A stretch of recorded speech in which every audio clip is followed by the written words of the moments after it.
जो परमात्मा ने मौका दिया है उस मौके का सदुपयोग कर लो।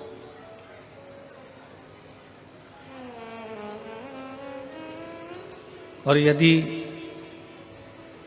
उस मौके का आप और हमने सदुपयोग कर लिया,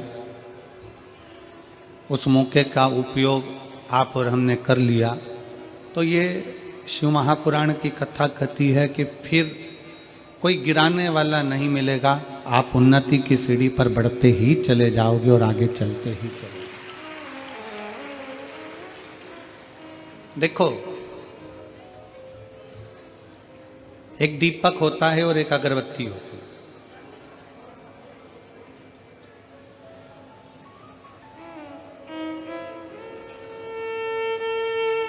दिए में फूंक मारोगे, दिया बुझेगा कि नहीं बुझेगा? बोलो, जम के बोलो जरा। दीपक जलाया तुमने और उसमें फूंक मारी तो बुझेगा कि नहीं बुझेगा? बुझ जाए। और अगरबत्ती जल रही है और उसको फूंक मारोगे तो बुझेगी? जम के बोलो जरा। नहीं बुझेगा। जितनी जितनी फूंक मारोगे उसमें, जितना जितना फूकोगे उसको, उतनी उतनी वो और अच्छी जले।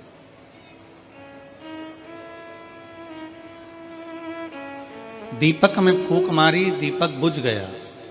अगरबत्ती में फूंक मारी, वो बुझती नहीं है। क्यों ऐसा? किस लिए? शिव महापुराण की कथा कहती है कि जो दुनिया में सुगंध फैलाता है, जो दुनिया में खुशबू फैलाता है, जो दुनिया को सुगंधित करता है, उसको दुनिया के लोग कितनी भी फूंक मार ले परंतु वो बुझता नहीं है, वो आगे बढ़ता ही है।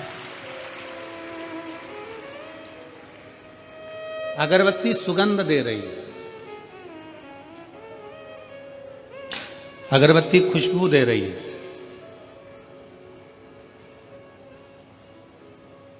संत तुकाराम जी, संत नामदेव जी, मीराबाई, कर्माबाई,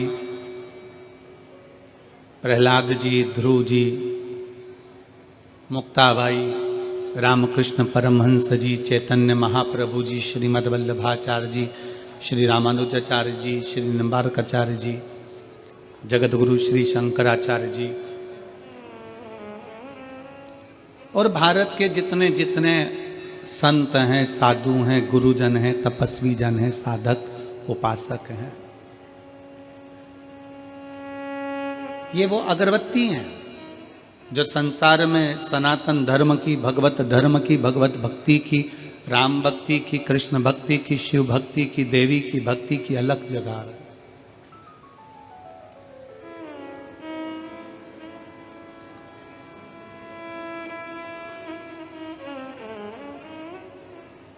और सुगंध फैलाने वाली अगरबत्ती को कोई फूंक मारकर बुझा नहीं सकता। बुझाएगा कोई? नहीं। सनातन की सुगंध फैलाने वाला हो, भगवत भजन की सुगंध फैलाने वाला हो, सत्कर्म की सुगंध फैलाने वाला हो, उसको कोई बुझा नहीं पाता। शिव महापुराण की कथा कहती है कि आप और हम अपनी जिंदगी में कोई ऐसा कर्म करें, जन्म हुआ है, मृत्यु लोक में आए हो, आप और हमारा जन्म इस संसार सागर में हुआ, कोई कर्म अच्छा ऐसा कर लो। आप मत 1 रुपया किसी को दान करो, आप अठन्नी भी किसी को मत दो।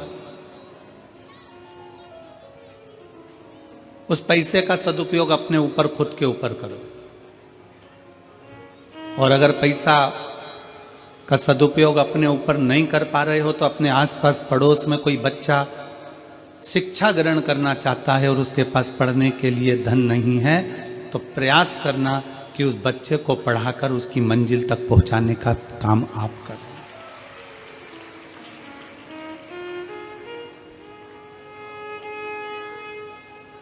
आप मत दो किसी को कुछ। आपके आसपास में, आपके मोहल्ले में कोई व्यक्ति बहुत परिवार में, कुटुंब में, रिश्तों में, नातों में बहुत बीमार पड़ा हुआ है, उसके पास में धन नहीं है, उसके पास में संपदा नहीं है, पैसा नहीं है। करो आप एक प्रयास कि थोड़ा दवाई का खर्चा हम उठा सकते हैं, थोड़ा दवाई का खर्चा अपन कर सकते हैं।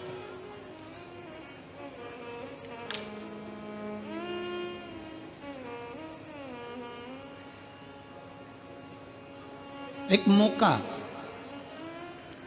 परमात्मा सबको देता है, बस उस मौके का सदुपयोग आपको और हमें करना।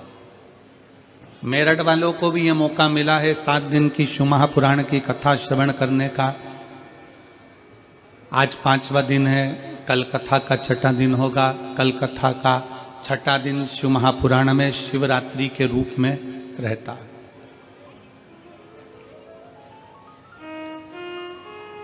कल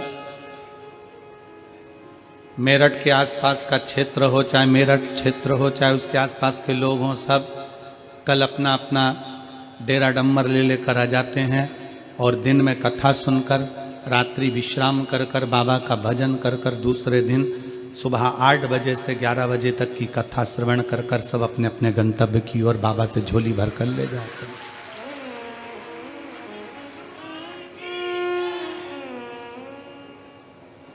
जितने शिव भक्त आपको आज लाखों की संख्या में दिख रहे हैं, इससे दुगने कल नजर आएंगे।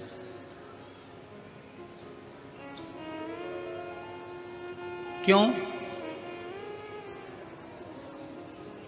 क्योंकि महीने में एक शिवरात्रि पड़ती है, वर्ष में 12 शिवरात्रि पड़ती है, पर शिव महापुराण की जो शिवरात्रि होती है 7 दिन की कथा में 6ठे दिन की शिवरात्रि, 5 दिन की कथा में 4थे दिन की शिवरात्रि इतनी मूल मानी जाती है कि लोग उस भाव से उस कथा को श्रवण कर कर दूसरे दिन भगवान से झोली भरकर मांग कर अपनी झोली भरकर चले जाते हैं और 3 महीने में फिर कथा के पंडाल में पहुंच जाते हैं। एक मौका देता है भगवान, एक मौका।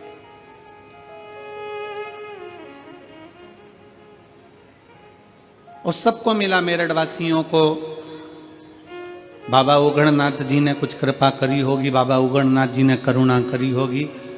आप सबने उगड़नाथ बाबा को, बेलकेश्वर बाबा को 1 लोटा जल ज़्यादा चढ़ाया होगा, तो उगड़नाथ जी ने आपकी सुन ली और ये शिव पुराण की कथा मेरठ में करवा दी। अब उसने मौका दिया आपको कि यह कथा का रस तत्व ग्रहण करो। और धन्यवाद देता हूं आपकी शिव भक्ति को, प्रणाम करता हूं आपके चरणों को कि इतनी तेज ठंड पड़ने पर, इतनी ठंड पड़ने पर आप लोगों को धन्यवाद देता हूं कि लाखों की संख्या में आप लोग शिव पुराण कथा सुनने के लिए पधारे।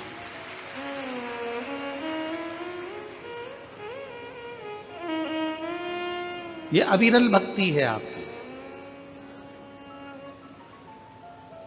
भगवान शंकर की अविरल भक्ति आपके भीतर, आप उतारिए उसको। एक चींटी से हमको बहुत कुछ सीखने को मिलता है। एक चींटी सामूहिकता में रहती है, एक साथ रहती है, कतारबद्धता में चलती है और मिट्टी में भी, कचरे में भी अगर शक्कर का कण पड़ा होता है तो चींटी उसको उठा लेती है।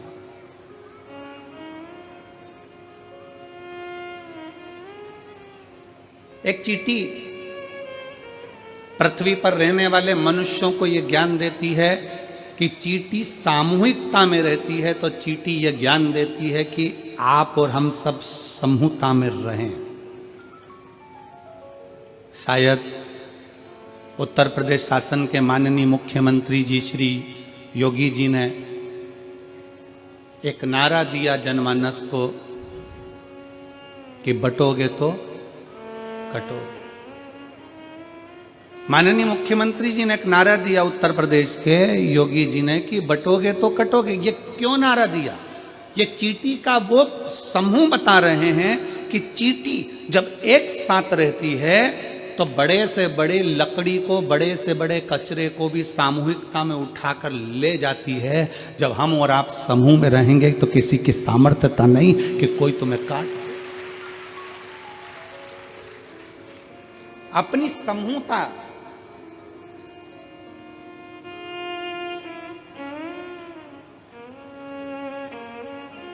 अच्छा हम आपसे पूछे, मेरी जीजियां बैठी हैं, मेरे जीजा बैठे हैं, मेरी माताएं बैठी हैं, मेरे भाई बैठे हैं, बेटियां बेटे बैठे हैं, हम आपसे एक बात पूछते हैं कि पहले घर परिवार बहुत बड़ा होता था, 4-5 मामा चाचा काका बुआ फूफा इतने बड़े होते थे, तो मोहल्ले में किसी की हिम्मत नहीं होती थी कि वो उससे झगड़ा कर ले। बोलो सही है कि गलत है? अरे जम के तो बोलो जरा,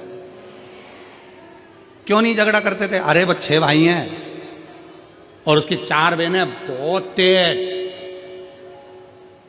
और उसकी बुआ वहां रहती है बहुत तेज, और बुआ के बच्चे और तेज।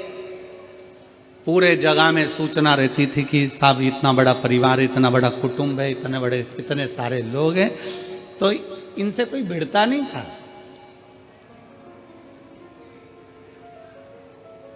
आज क्या कहा जा रहा है? आज के जमाने की सोच आप लोगों के सम्मुख में पुराने समय की सोच को आज रखा जा रहा है। एक चींटी हमको ज्ञान उपदेश देती है कि हम सामूहिकता में रहते हैं तो बड़े से बड़ा कार्य कर लेते हैं। एक चींटी हमें ज्ञान देती है कि हम कतारबद्धता में चलते हैं, एक लाइन में एक कतार में चलते हैं। एक चींटी हमको ज्ञान देती है कि कचरे के ढेर में भी शक्कर का टुकड़ा, गुड़ का टुकड़ा पड़ा है तो मैं उठा लेती हूँ और लेकर चल देती हूँ। ये चींटी हमको ज्ञान देती है कि सामूहिकता में रहो, अपनी कतार में चलो, अपनी कतार,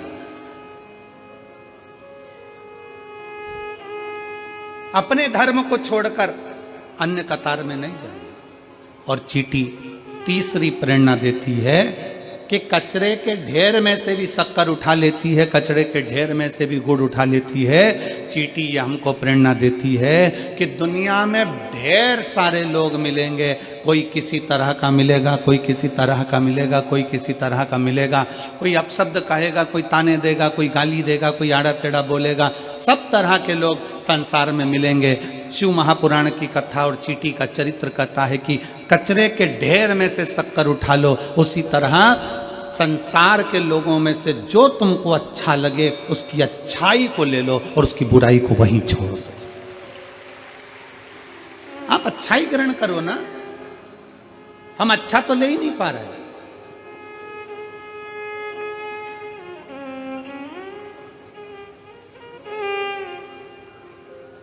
पूरा समय हमने बुराई ढूंढने में निकाल दिया। जैसे ही शादी का काम आया, पत्रिका लिखने का समय आता है और शादी की पत्रिका लिखाती है, और जितने लोग पत्रिका लिखने बैठते हैं वो आपस में चर्चा करते हैं। मामा जी के यहाँ पत्रिका भेज रहे हैं, मामा जी के यहाँ पत्रिका भेज रहे हैं, हाँ दूर के मामा है ना, दूर के मामा है ना, उन्होंने अपने को बुलाया था क्या? बस 2 जनी का लिख दो, ज्यादा जाने की जरूरत नहीं है। अब उनकी बुराइयां ढूंढना चालू करें, मामा जी ने ऐसा कर दिया, काका जी ने ऐसा कर दिया, बुआ जी ने ऐसा कर दिया, फूफा जी ने ऐसा कर दिया। जितने लोग बैठे हैं, जितनी देर पत्रिका लिख रहे हैं उतनी देर उसमें से बुराइयां बुराइयां बुराइयां बुराइयां छाटी गई। पत्रिका लिखते समय गणेश जी की पत्रिका लिख रहे हो, बेटे के ब्याह की पत्रिका लिख रहे हो, घर में बेटी के ब्याह की पत्रिका लिख रहे हो, घर में मंगल शकुन हो रहा है, मंगल साज सज रहे हैं, प्रयास ये करो कि पत्रिका लिखते समय ये करा जाए कि कितना भी बुरा व्यक्ति हो उसकी अच्छाई को ढूंढा जाए, जिससे हमारे घर में बेटी आए, हमारे घर में बहू आए, हमारे घर में जो परिवार बढ़े वो अच्छाई देखकर बढ़े।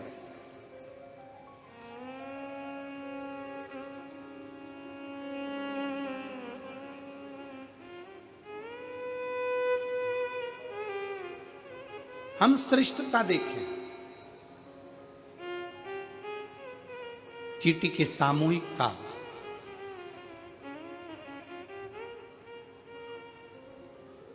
चलो और सरल भाषा में समझ लो। एक चींटी झुंड में है, बहुत सारी चींटी है, उस पे तुम लात रखोगे क्या? जम के बोलो जरा जल्दी से, नहीं। और वो झुंड की चींटी में से एक चींटी अलग निकल गई, बाहर चली गई, साइड में चली गई, और वो तुम्हारे पांव के नीचे आके मर गई। अकेली थी, बट गई, कट गई, अकेली थी। माननीय सांसद महोदय बैठे हैं और मैं साधुवाद दूंगा आपको कि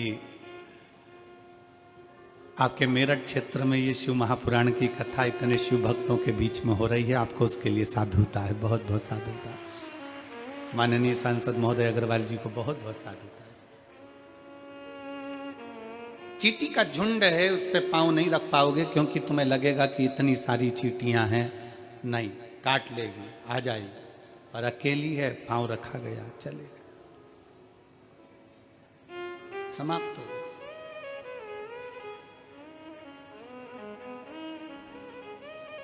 घर में रहो, परिवार में रहो, कुटुंब में रहो, रिश्तों में रहो, एक सामूहिकता के साथ रहो, सामूहिकता। अभी महाराज जी पूरे भारत की ही नहीं, हम विदेश तक की कहेंगे, जो मेरी बहुएं, बेटियां और माताएं सीरियल देखती थी ना, जो टाइम मिल जाता था उस टाइम में, महाराज जी आज की ये स्थिति है कि किसी घर में सीरियल चले ना चले पर शिव महापुराण की कथा जरूर चले। ये शिव कथा। पहले लोगों को सीरियल का इंतजार रहता था कि सीरियल आएगा, उसमें ये बोलेगी, उसमें वो बोलेगी, इसमें ये होगा, उसमें वो होगा, पर अब लोगों को इंतजार रहता है शिव महापुराण की कथा कहाँ से आ रही है, सुनना। कितने साल से सुन रहे हैं, ये मेरी माताएं बैठी है, कोई को 5 साल, कोई 10 साल, कोई 8 साल, कोई 7 साल, कोई 6 साल, कोई 4 साल, सबको सुनते सुनते हो गए। उसके बाद भी उनके अंदर इतनी ऊर्जा, इतनी एनर्जी, उनके अंदर ऐसी ज्योति शंकर भगवान ने ऐसी भर दी है कि वो हर पंडाल में पहुंचने की कामना करती हैं कि बाबा हमको कथा के पंडाल में पहुंचा। अब जिनके पांव में तकलीफ हो रही है, घुटने में तकलीफ हो रही है, आज हमको बहुत अच्छा लग रहा है। ईमानदारी की बात बताएं, किस चीज के लिए? ये बीच वाले जितने बैठे हैं ना, सब कुर्सी से नीचे है।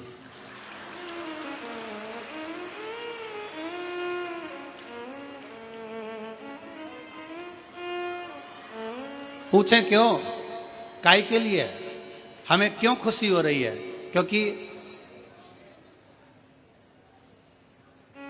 शिव महापुराण की कथा में कई माताएं ऐसी आती हैं जिनके घुटने में बहुत दर्द होता है, और हम भी प्रार्थना करते हैं भोले बाबा से कि बाबा जी, हे मेरे शंकर, ऐसी कृपा करना, जितने पंडाल में आए हैं सबको स्वस्थ रखना, इनकी जो जो तकलीफ होना मेरे शंकर वो सब खींच ले। अब आज जितनी नीचे बैठी है ना, इनको देखकर इसलिए प्रसन्नता हो रही है क्योंकि मेरे बाबा ने आज इतने सारों का घुटना एक साथ ठीक कर दिया। एक साथ।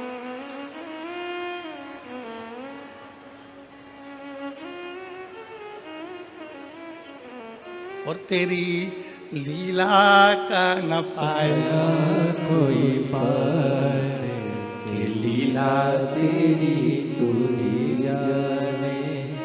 आशीष जी एक हमारे मुंबई के यजमान हैं, वो हर कथा में यजमान बनते हैं, काशी में भी बने, ओमकारेश्वर और महाकाल और सीहोर रुद्राक्ष उत्सव में हर साल यजमान बनते हैं।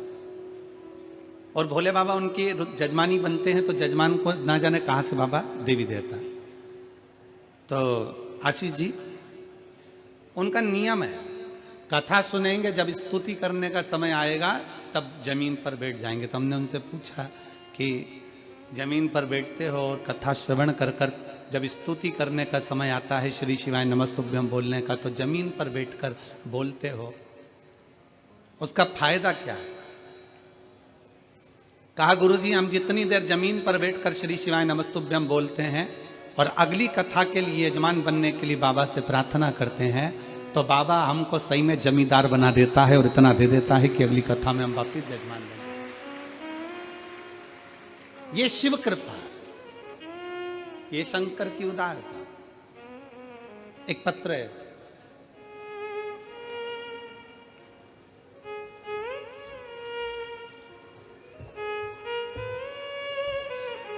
मैं दुजाना निवासी सुनीता शर्मा, गौतम बुद्ध नगर, ग्रेटर नोएडा से हूं।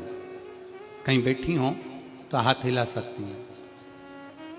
मैं दुजाना निवासी सुनीता शर्मा, गौतम बुद्ध नगर, पत्र को आप लोग एलईडी पर पढ़ सकते हैं, गौतम बुद्ध नगर, ग्रेटर नोएडा से हूं। गुरुजी, मैं आपकी कथा 2021 से सुन रही हूं। अगर कहीं बैठी हो और आई हो, बच्चे को लाई हो तो लेकर आ सकती हूँ व्यासपीठ पर।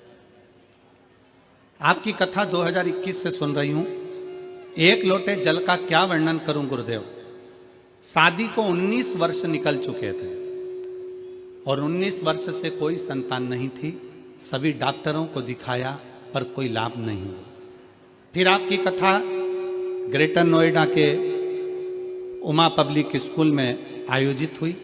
वहाँ रोज कथा सुनने गई और बाबा से अर्जी लगाती, बैठती और बाबा से विनय करती, बाबा तूने सबकी झोली भरी है तो मेरी भी तो भरो। बाबा, मैंने सुना है कि पंडाल में बैठकर कथा श्रवण करने वाले की झोली तू भरता जरूर है, मुझ में क्या कमी रह गई।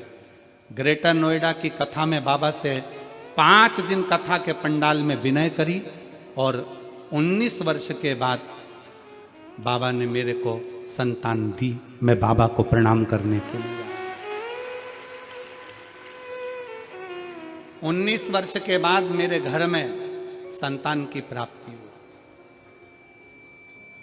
शादी के बाद लोग इंतजार करते हैं 1 साल, 2 साल, 3 साल, 4 साल, 5 साल, 6 साल, 7 साल की शादी के बाद संतान होगी। 8 साल, 9 साल, 10 साल, 11 साल। जिसके यहाँ पर 4 साल, 3 साल शादी के बाद संतान नहीं होती, उसको बेचैनी होने लगती है कि संतान क्यों नहीं।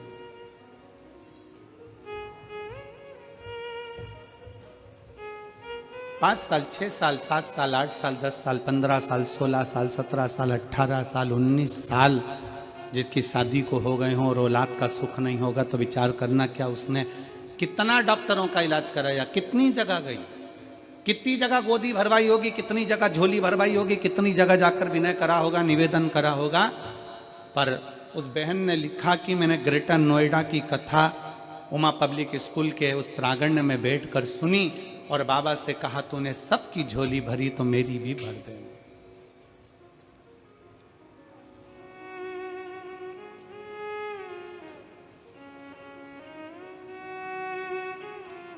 फिर खाली ना जाता कोई दर से तुम्हारे, खाली ना जाता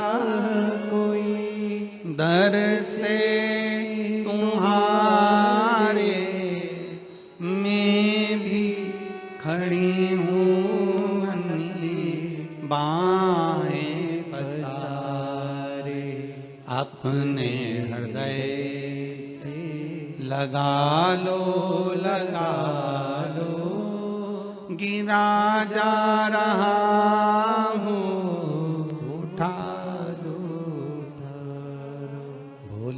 अपने दर से अब तो न टालो, गिरी जा रही हो, उठा लो, उठा लो। आप जिस भाव से भगवान से प्रार्थना करते हो, जिस हृदय से शिव से अपने मन की बात करते हो, इस कथा में हमारा एक नियम है हर कथा का कि अपने डेरे से जहाँ हम ठहरते हैं वहाँ से चलकर जहाँ कथा स्थल पर आते हैं, दोनों जगह हर जगह एक ही बात जरूर करते हैं, ए बाबा किसी स्त्री की गोदी खाली मत रखना और किसी पुरुष की जेब खाली मत रखना। स्त्री की गोद खाली रहती है तो उसको भी बहुत सुनना पड़ता है, और पुरुष की जेब खाली रहती है तो उसको भी बहुत धक्के खाना पड़ता है। उसको खाली ना रखिए।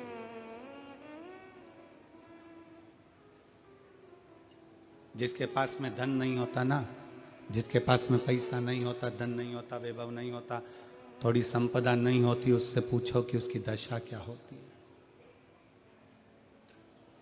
अपने भी साथ छोड़ देते हैं, अपने भी पीछे हट जाते हैं। धन के साथी हजारों हैं, धन नहीं तो कोई नहीं। सुख के साथी हजारों हैं, जब दुख पड़ा तब कोई नहीं। वावारी दुनिया मतलब की दुनिया में किसी का कोई नहीं।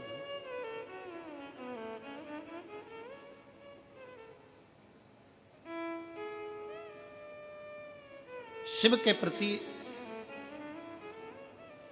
समर्पण का भाव जगाती है एक चींटी भी। हमें अच्छा चुनना है। सरोवर पर हंस भी बैठ रहा है और कौवा भी बैठ रहा है। हंस भी बैठ रहा है और कौवा भी सरोवर पर बैठ रहा है। कौवा मोती नहीं चुनेगा, हंस मोती चुन लेगा। आप अच्छा चुनो, अच्छा देखिए, अच्छा करिए, अच्छा समझिए। और फिर निवेदन है, दिया बुझाया जा सकता है पर अगरबत्ती नहीं बुझा सकते। फूंक से नहीं बुझा सकते। आप उस अगरबत्ती को फूंक से नहीं बुझा सकते, क्योंकि वो सुगंध दे रही है, वो खुशबू दे रही है। उसकी सुगंध चारों तरफ है, उसकी खुशबू चारों तरफ है। भारत के जितने संत हुए, साधु हुए, सन्यासी हुए, तपस्वी हुए, साधक हुए, उपासक हुए, इन्होंने करा क्या? इन्होंने सुगंध फैलाई।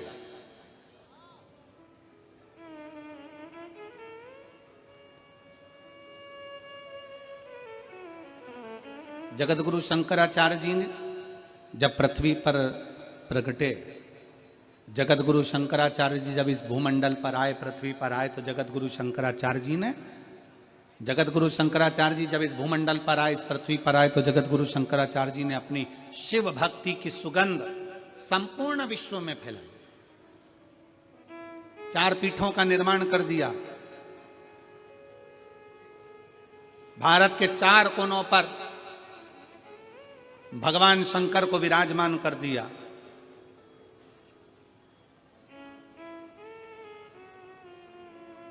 कहीं रामेश्वर है, कहीं सोमनाथ है, कहीं केदारनाथ है, कहीं स्वयं मेरा शिव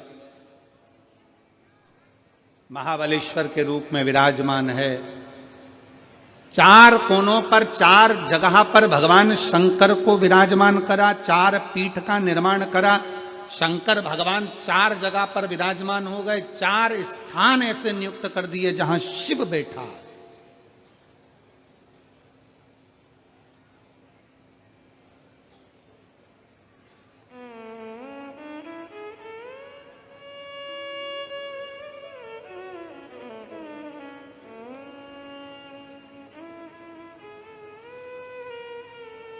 कई लोग जो बोलने वाले होते हैं ना, बड़े अपशब्दों के साथ में बोल जाते हैं कि आने वाले समय में हम अपना वर्चस्व फैलाएंगे, भारत को हम अपना कर लेंगे। शिव महापुराण की कथा कहती है, जिस भारत की बॉर्डर पर, जिस भारत की रक्षा करने के लिए त्रिशूल लेकर त्रिपुंडधारी बैठा हो, उस भारत का बाल बांका नहीं हो सकता।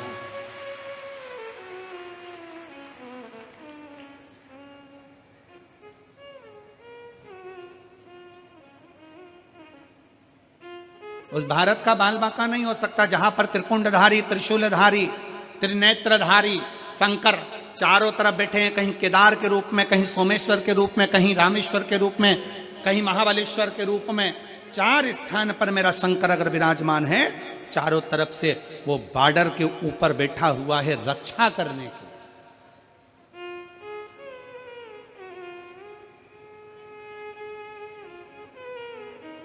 वो तो कहीं कहीं के होते हैं जो शब्दों का खेल कुछ घुमा कर कहना चाहते। एक व्यक्ति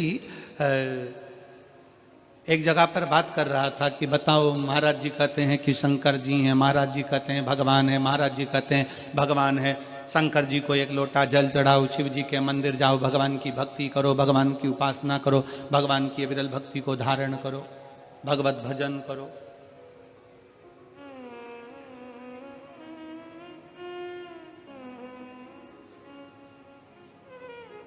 होता है, बहुत सारे मिलेंगे तुमको भी।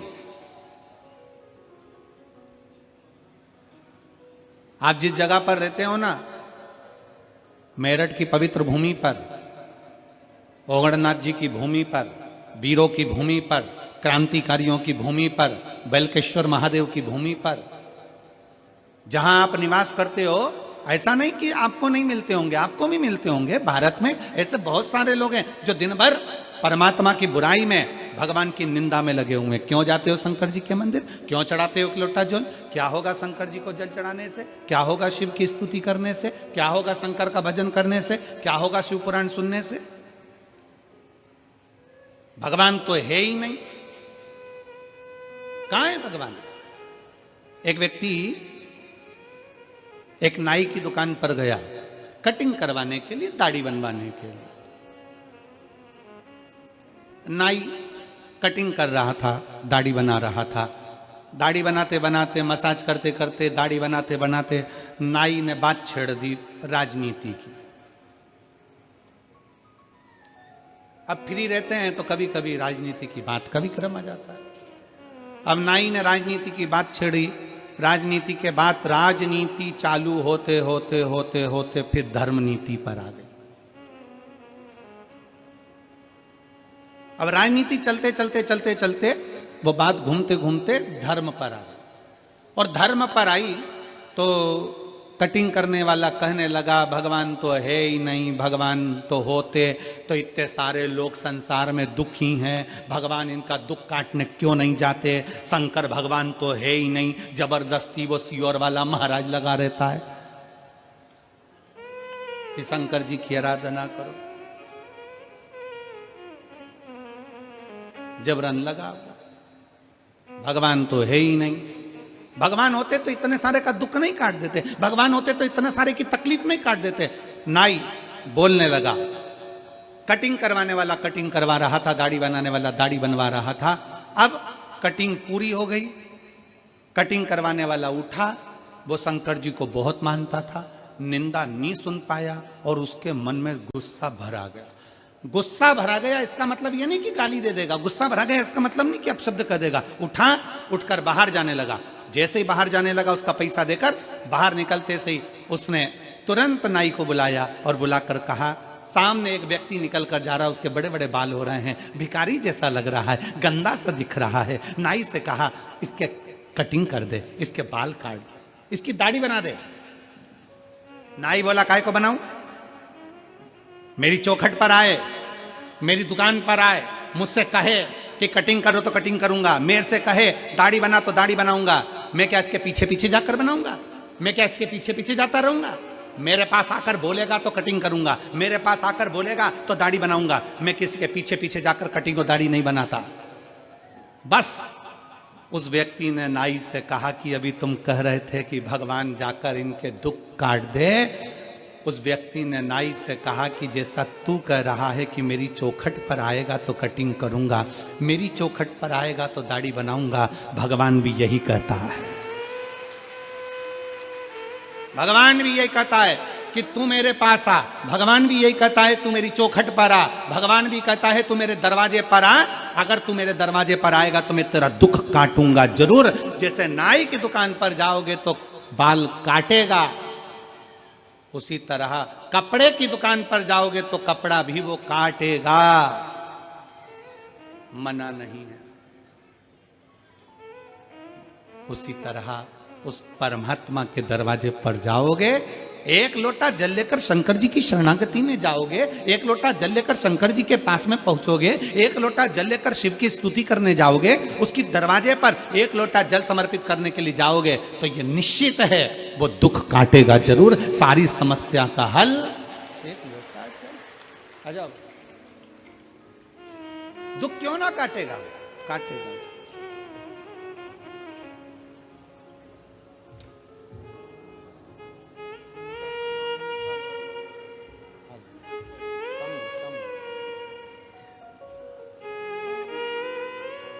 सुनीता जी शर्मा गौतम बुद्ध नगर ग्रेटर नोएडा से आई हैं। 19 साल के बाद संतान की प्राप्ति हुई है। 19 साल की।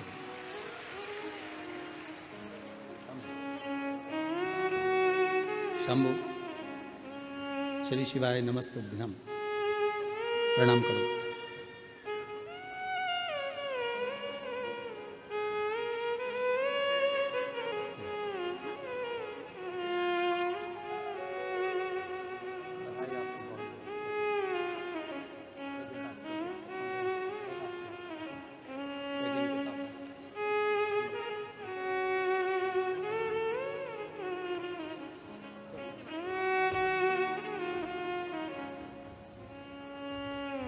उन्नीस वर्ष के बाद संतान की प्राप्ति हुई। एक बार जोरदार ताली बजाकर स्वागत, वंदन, अभिनंदन। शिव तत्व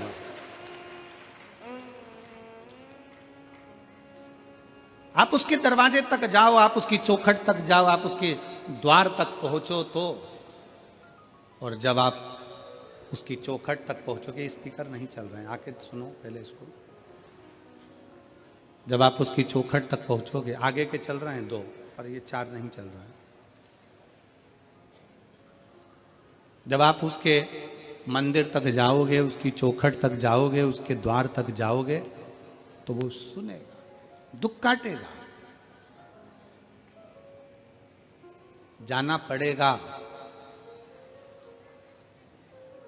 आप सबसे पूछें, मेरी जीजियों, मेरे जीजाओं, बेटियों, बेटाओं, मेरी माताओं, मेरे भाई, जब से आप शंकर भगवान को एक लोटा जल चढ़ाना चालू करे हो, वो तारीख से आज तक विचार करना कि बाबा ने तुमको पीछे नहीं सरकाया, आगे ही बढ़ाया।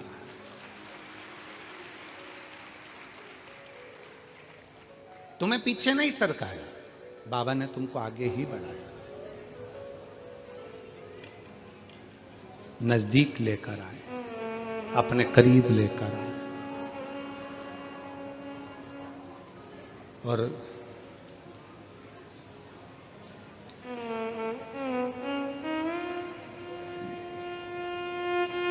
उसको ढूंढो।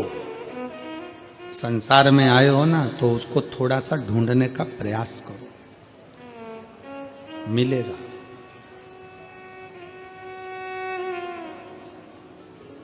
जिस दिन कथा सुनने को ना मिले, जिस दिन शंकर जी के मंदिर में एक लोटा जल चढ़ाने नहीं जा पाओ, और तुम्हारे दिल में अगर बेचैनी हो, तो समझ लेना कि तुम शंकर की बेटी और बेटे हो गए, तुम शिव के बेटे। क्योंकि उससे मिले बिना तो एक क्षण नहीं रह पाता, एक क्षण।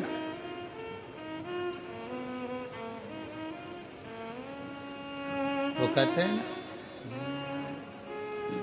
फूलों की कलियों में, काशी की गलियों में, तेरे बिना कुछ कहीं ना, तेरे बिना भी क्या जीना, ओ शंभू रे,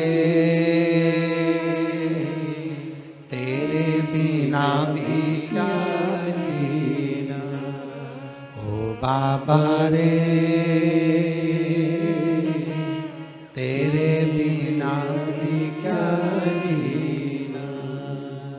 फूलों की कलियों में, काशी की गलियों में, फूलों की कलियों में, काशी की गलियों में, तेरे बिना कुछ कहीं भी क्या जीना। ओ शंकर रे तेरे बिना भी क्या जीना। ओ शंभू रे तेरे बिना भी क्या जीना।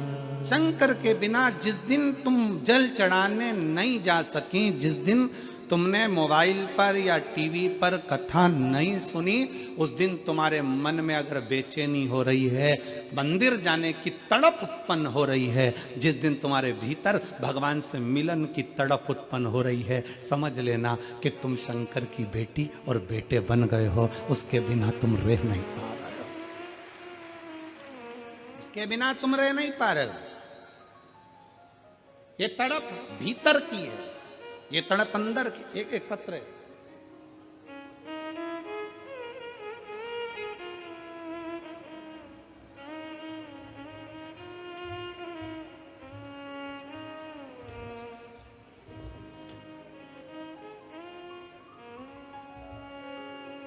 मैं निशु कुमार जिला हापुड़ का रहने वाला हूं। कहीं बैठे हो निशु कुमार हापुड़ से, तो एक बेलपत्र लेने के लिए आ सकते हो, हाथ हिला सकते हो। मैं निशु कुमार जिला हापुड़ से रहने वाला हूं। मैं बाबा को पत्र के माध्यम से बताना चाहता हूं कि ग्रेजुएशन करने के बाद पहला कंपटीशन ग्राम पंचायत अधिकारी का 2018 में दिया। 2018 में ग्राम पंचायत अधिकारी का मैंने एग्ज़ाम दिया, जिसमें असफल रहा। उसके बाद काफ़ी कंपटीशन एग्ज़ाम दिए, हर बार 2-3 नंबर से रह जाता। मेरी माता शिव मंदिर जाती थी, किसी ने उनसे शिव पुराण कथा के बारे में बताया और माता टीवी के माध्यम से कथा सुनने लगी।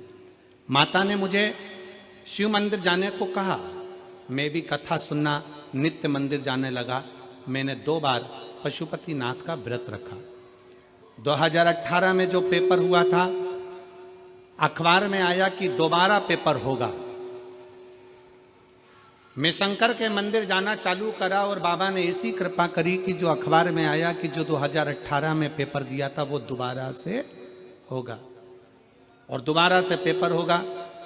अखबार में आया, सुनने में आया तो पेपर लीक हो गया और 2022 और 23 में दोबारा पेपर होगा। मैंने महादेव से कहा, प्रभु इस पेपर में जरूर मुझे पास कर देना। मैंने अपनी पढ़ाई को तेज कर दिया। जैसा गुरुजी आप कहते हो कि कर्म प्रधान है, अभी तक जितने पढ़े उससे 4 गुना पढ़ाई करो। अभी तक जितनी मेहनत करी उससे 4 गुना ज्यादा मेहनत करो। अभी जितना पढ़ रहे हो इससे 4 गुना ज्यादा पढ़ो, अच्छी मेहनत करो। अभी तक जितना पढ़ा उससे अधिक गुना पढ़ो। और हमने पढ़ाई को तेज कर दिया। महादेव का नाम लेकर दिसंबर 2023 में आगरा पेपर देने गया और मेरा परिणाम 2024 सितंबर माह में आया। भोले बाबा की कृपा, एक बेलपत्र, एक शहद का प्रयोग, हापुड़ में ही ग्राम पंचायत अधिकारी बनने का मौका मिल गया और बाबा ने मुझे ग्राम पंचायत अधिकारी बना दिया। एक लाइन अच्छी लिखी आप और हम गुनगुनाते। बखान क्या करूं मैं राखों के ढेर का, चपटी भभूत में खजाना कुबेर का। हे गंगाधार मुक्ति द्वार ओमकार तू, भोले ओमकार तू। आयो शरण तिहार शंभु कार तू। उस बेटे ने अपनी माता के कहने पर शिव महापुराण पर भरोसा कर अपनी विद्या को 4 गुना बढ़ाया, अपने कर्म को 4 गुना बढ़ाया, अपने अध्ययन को 4 गुना।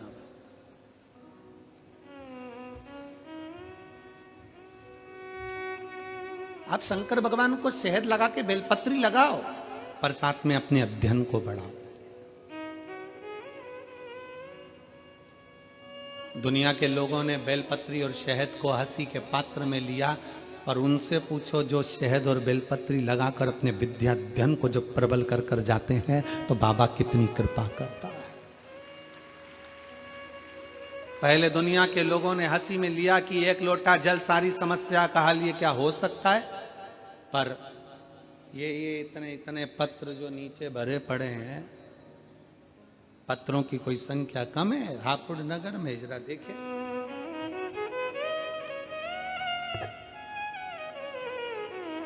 अभी तो 5वां दिन है, 7 दिन में बाकी है।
ये 5 दिन के हैं, अभी साइड में और पीछे और रखे हुए हैं। इसमें विश्वास है शंकर के प्रति, इसमें सियोर वाला महाराज कुछ नहीं करा, प्रदीप मिश्रा की सामर्थ्यता नहीं कि कुछ कर दे, करता एक लोटा जल और सारी समस्या का हल वो करता है। इसमें किसी की सामर्थ्यता नहीं है, इसमें किसी की सामर्थ्यता नहीं हो सकती कि कोई कुछ कर ले। इन पत्रों में हजारों भक्तों का, शिव भक्तों का एक विश्वास जुड़ा हुआ है। इन पत्रों में हजारों शंकर के भक्तों का एक विश्वास दृढ़ बनकर विराजमान, और इतना आस और विश्वास से कहते हैं कि आप लोग भी कथा के पंडाल में बैठकर शिव महापुराण की कथा सुन रहे हो। 3 महीने में ये विश्वास है हमारा शंकर के प्रति कि आपका भी पत्र किसी व्यासपीठ पर जरूर पहुंचेगा। वो खाली नहीं छोड़ता, उसका नियम ही यही है कि कोई आया है, और सीधी सीधी बात है, तुम किसी के यहाँ गए हो, कोई पहचान वाले के यहाँ शादी में गए हो तो लिफाफा दोगे, और रिश्तेदारी है तुम्हारी उस शादी में तो वो विदाई भी तुमको देगा, साड़ी देगा, लिफाफा देगा। मामा जी के यहाँ गए हो, भांजी आई है, कुछ तो देना ही पड़ेगा, बेटी आई है, कुछ तो देना ही पड़ेगा। अपने मायके में शादी में जाते हो तो मायके से कुछ देते कि नहीं देते? बोलो ईमानदारी की बात बोलो, देते कि नहीं देते? तो तुम अपने बाप के घर में जाते हो तो बाप विदाई जरूर देता है, तो शिव महापुराण में आते हो तो शंकर विदाई जरूर देता है। इसीलिए 6ठे दिन की कथा और 7वें दिन की कथा लोग झोली फसार पसार कर आते हैं कि हमें देगा, हम बाप के घर पर जा रहे हैं, अपने पिता के दरवाजे पर जा रहे हैं। इसलिए 6ठा और 7वां दिन लोग झोली पसार कर मांगने के लिए आते हैं कि बाप खाली नहीं छोड़। मेहमान जाते जाते बच्चों के हाथ में 200-500 रुपए देकर जाते हैं, और मेरा भोले बाबा, मेरा शंकर, मेरा त्रिकालदर्शी कैलाशी जाते जाते शिव पुराण का कुछ ना कुछ तुमको देकर जाता है, झोली भर कर चला खाली नहीं छोड़ता। फूलों की कलियों में, काशी की गलियों में, फूलों की गलियों में, काशी की गलियों में, तेरे बिना कुछ कहीं ना, तेरे बिना भी क्या जीना।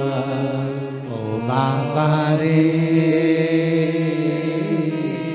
तेरे बिना भी क्या जीना। ओ शंभू रे, तेरे बिना भी क्या जीना। जिस दिन मंदिर जाते जाते एक दिन नहीं जा पाए और अंदर से बेचैनी हो जाए, कथा सुनते सुनते एक दिन की कथा ना मिले, अपने मेरठ में कथा हो रही है और आस पास 50-100 किलोमीटर की दूरी पर रह रहे हो और जाने के लिए मन आतुर हो रहा है, मैं भी मेरठ जाऊं कथा सुनने के लिए, समझ लेना कि तुम बाप की बेटी हो, बाप के बेटे हो, शंकर की बेटी हो, शंकर के बेटे हो, अंदर से बेचैनी हो मिल। वो कहे शिव से मिलन की आस बड़ी है।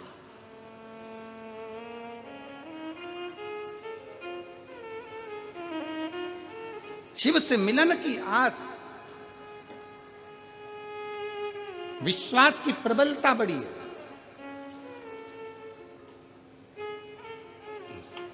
कितना सुंदर एक चरित्र है तारकासुर के बेटों का। तारकासुर के बेटे तारकाक्ष, विदुम्माली, कमलाक्ष की। तारकासुर के 3 बेटे तारकाक्ष, विदुम्माली और कमलाक्ष की। जब पिता तारकासुर मर गए, तारकासुर के प्राण छूट गए, तो तारकाक्ष, विदुम्माली और कमलाक्ष की तीनों ने विचार करा कि मरना तो हमको भी है, प्राण तो अपने भी जाना। हमारे पिताजी ने, तारकाक्ष, विदुम्माली और कमलाक्ष की तीनों कहते हैं कि हमारे पिताजी तारकासुर ने वर में मांगा था कि मैं शंकर जी के पुत्र के द्वारा मरूं। उनको भगवान शंकर का विवाह देखना था और उनके बेटे का द्वारा प्राण छूटना थे, उनका दर्शन करना था। उनको मरना, उन्होंने, तारकासुर ने शंकर भगवान के पुत्र द्वारा मेरे प्राण छूटे, क्योंकि तारकासुर ये चाहते थे कि मैं शंकर जी का विवाह देखूं, शिव जी का विवाह देखूं, शंकर भगवान के विवाह का मुझे दर्शन हो जाए। तारकाक्ष, विदुम्माली और कमलाक्ष की तीनों ने यह विचार कर लिया कि पिताजी ने तो कार्तिकेय का दर्शन मांगा था, पर हमें शंकर का दर्शन करना है प्राण छूटते समय। प्राण जाए तब शिव हमारे सामने हो, प्राण जाए तब शंकर हमारे सम्मुख में हो।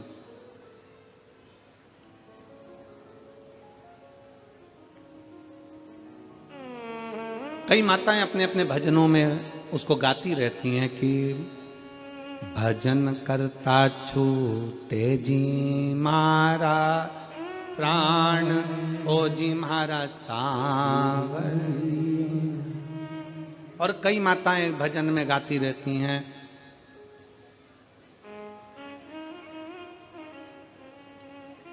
गंगा जी का तट हो, यमुना का बंसी बट हो, मेरा सांवरा निकट हो, जब प्राण तन से छूटे।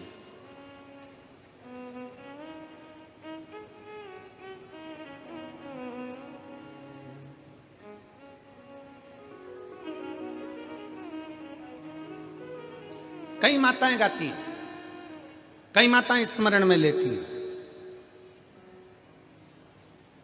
और सब विनय करते हैं कि आखिरी समय में अंत समय प्रभु आना पड़ेगा, वचन दिया तो निभाना पड़ेगा। आए ना आए प्रभु कुटुंब कबीरा, अंत समय प्रभु आना पड़ेगा, वचन दिया तो निभाना पड़ेगा। कईयों के मन में भाव जागृत होता है कि अंत समय में परमात्मा हमारे करीब में आए, हमारा अंतिम समय सुधर जाए, हमारा अंत क्षण सुधर जाए। और फिर निवेदन है, जवानी को सुधारने के लिए बचपन सुधारना पड़ेगा। क्या सुधारना है? जम के बोलो जरा। बचपन। बचपन सुधरा तो जवानी सुधर जाएगी, जवानी सुधरी तो अधेड़ी सुधर जाएगी, और अधेड़ी सुधरी तो बुढ़ापा सुधर जाएगा। ये सुधारने की सीढ़ी है। अब कई लोग तो कहते हैं कि अभी कोई हमारा भजन करने की उम्र है, अभी तो हमारे को कोई कथा सुनने की उम्र है, अभी तो हमारी क्या कथा सुनने की उम्र है, भजन करने की उम्र है। होता है एक पति ने पत्नी को गले का हार दिलाया, नेकलेस, बड़ा सुंदर हीरो का, 50 लाख रुपए का,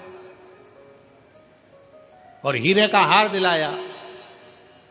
और पति ने पत्नी से कहा पहन ले। पत्नी बोली अभी नहीं पहनूंगी।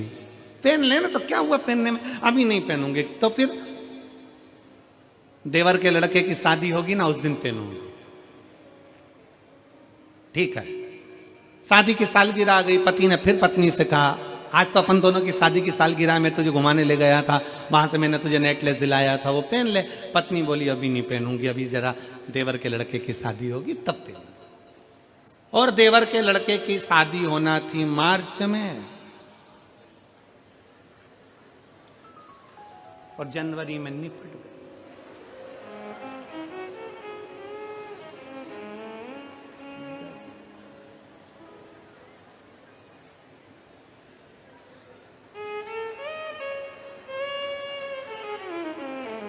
नेकलेस धरा की धरा ही हो गया। चिता पर, अर्थी पर उसको लेटाया गया। सारा श्रृंगार पति कर रहा था, मांग में सिंदूर भर रहा था, हाथ में मेहंदी लगा रहा था, पाँव में महावुर लगा रहा था। बड़ा सुंदर श्रृंगार पति कर रहा था। रोते रोते पति अलमारी में खोल कर नेकलेस लेकर आया, और नेकलेस लेकर आकर पति पत्नी को पिनाने लगा। दोस्त रोते रोते बोले क्या पागलपंती कर रहा है, इतना महंगा नेकलेस। पत्नी मर गई, उसके अर्थी पर पिना रहा है। पति रोता रोता बोला इससे मैं कह रहा था पहन ले पहन ले पहन ले, और ये हमेशा कहती थी जब पहनूंगी जब पहनूंगी जब पहनूंगी। इसको क्या मालूम था कि मौत का कोई ठिकाना नहीं होता है, जो जिंदगी जियो खुश होकर जियो। कथा कह रही है मेरठ की जीजियों, जितनी साड़ी रखी है सब पहन लो।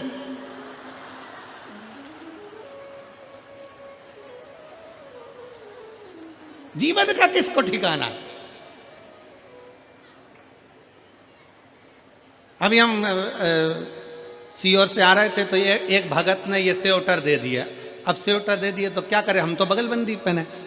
अब वो 3 बार फोन करा आशीष जी को, गुरु जी को बोलो ना स्वेटर नहीं पहना है। अब दिया है पहन लो। कितनी अच्छी अच्छी साड़ियां तुम्हारे पति दिलवाए, तुम्हारे पास में मायके से मिली, यहां से मिली, वहां से, और सब तैयारी में बैठी है। सारी साड़ियों में फाल लगी है, पीको लगी है, सब मैचिंग का सब रखा है, पर अलमारी में रखी है। कई बार तो अलमारी खोलती है तो साड़ी ऊपर से गिरती है, वो कहती है पहनो। साड़ी भी कहती है पहनो, मैं फ्री पड़ी हूं, कब पहनोगी, ऊपर से गिर रही है नीचे तो नहीं पहने। और फिर एक दिन अगर अपन चले गए और जितनी साड़ियां थी बहुओं ने सब बांट ली, और ऊपर जाते जाते अपन यमराज से कह रहे वंस मोर, एक बार फिर छोड़, वंस एक बार फिर छोड़। यमराज के नी छोड़ सकता। इतने में ऊपर जाते जाती बोली मैंने नीले कलर की नी पहनी, तो छोड़ छोड़ सकता, क्या छोड़ेगा।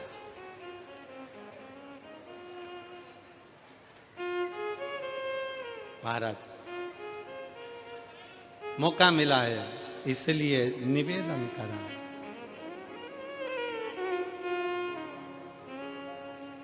इसलिए निवेदन करा। अपनी किस्मत का ताला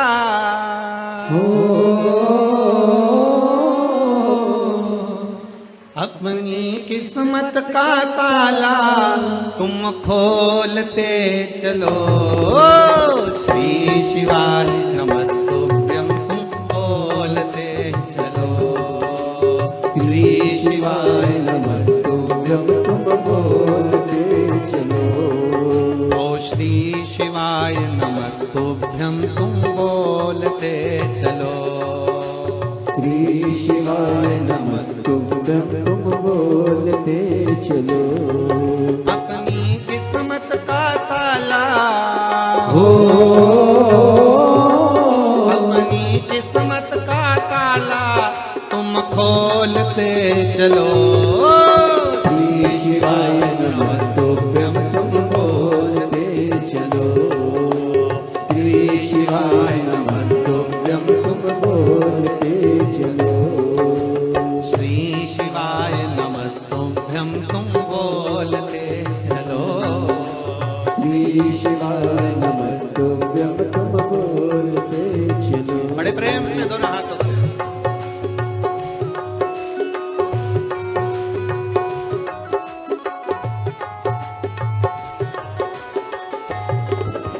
शंभो।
जय हो।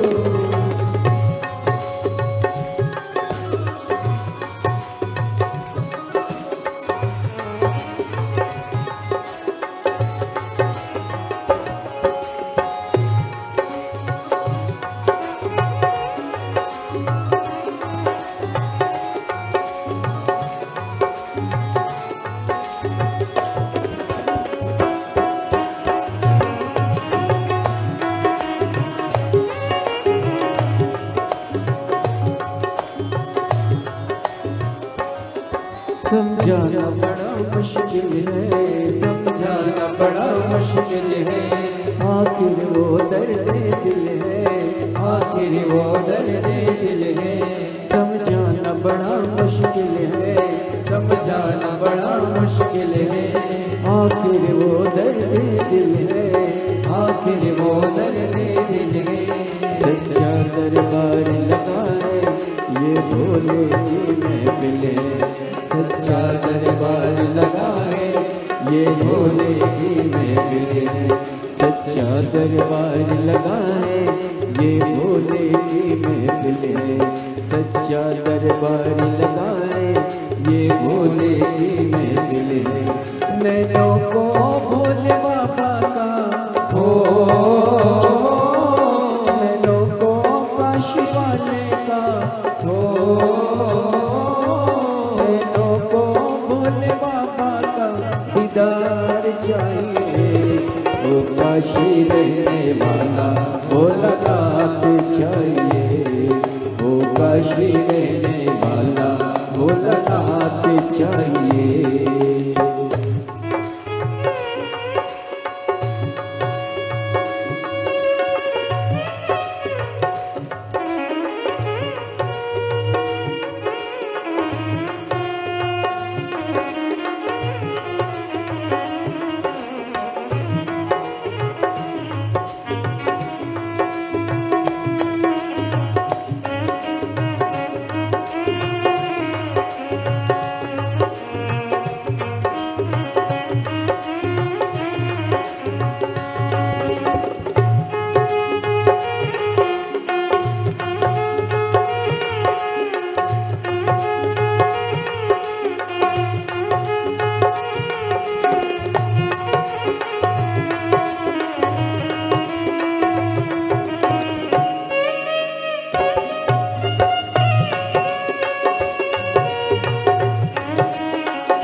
हो।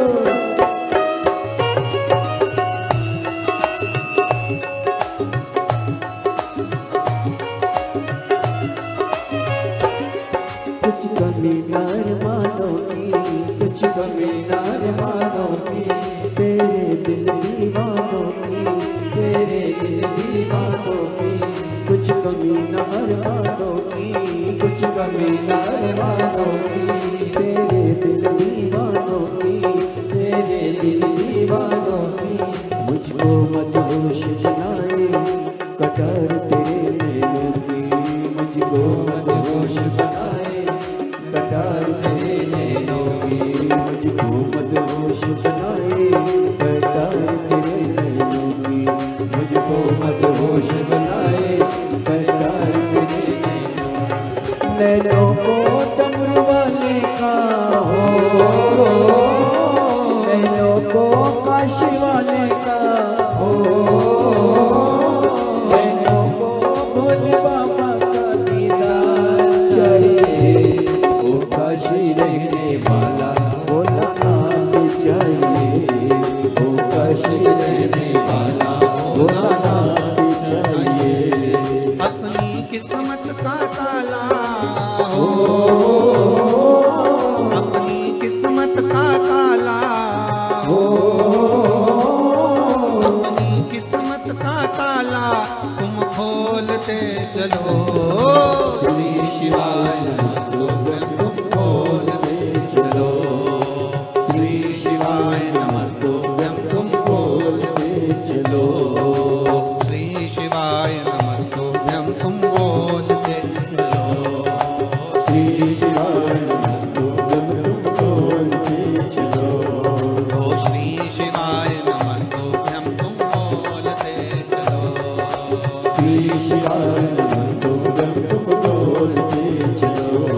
समझाना बड़ा मुश्किल है, समझाना बड़ा मुश्किल है, आखिर वो दर्द दिल है, आखिर वो दर्द दिल है। सच्चा दरबार लगा है ये भोले की महफिल है, सच्चा दरबार लगा है ये भोले की महफिल है। सच्चा दरबार लगा है ये भोले की महफिल है, सच्चा दरबार लगा है ये भोले की महफिल है। नैनों को डमरू वाले का हो, नैनों को काशी वाले का, नैनों को डमरू वाले का दीदार चाहिए।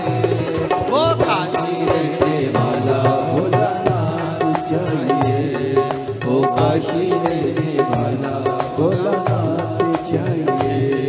अपनी किस्मत का ताला हो, अपनी किस्मत का ताला हो, अपनी किस्मत का ताला तुम खोलते चलो। श्री शिवाय नमस्तुभ्यं तुम बोलते चलो, श्री शिवाय नमस्तुभ्यं तुम बोलते चलो, श्री शिवाय नमस्तुभ्यं तुम बोलते चलो, श्री शिवाय नमस्तुभ्यं तुम बोलते आर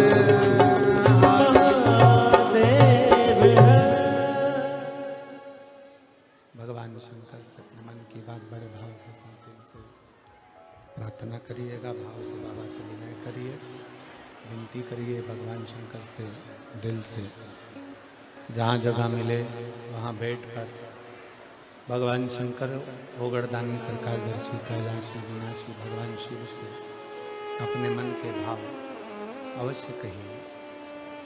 जहाँ जगह मिले वहाँ बैठो और भगवान शिव से अपने मन की बात बड़े भाव के साथ हृदय से प्रार्थना करिए। ये बक्से नहीं चल रहा है, इन बक्सों को चेक करे बा।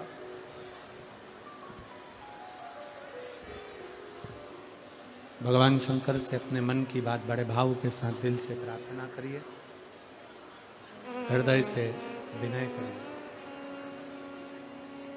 सब लोग साथ में बोलेंगे, भगवान से विनय करेंगे, निवेदन करेंगे।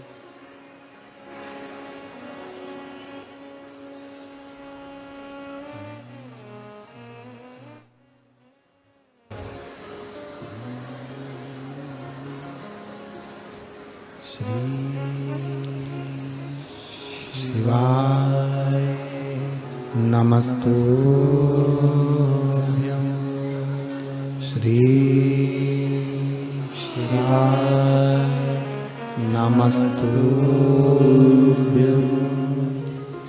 श्री शिवाय नमस्तुभ्यं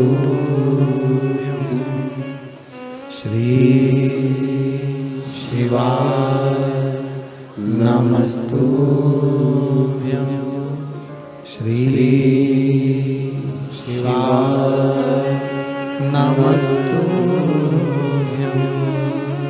भोला सब दुख काटो हमारा, ओ भोला सब दुख काटो हमारा।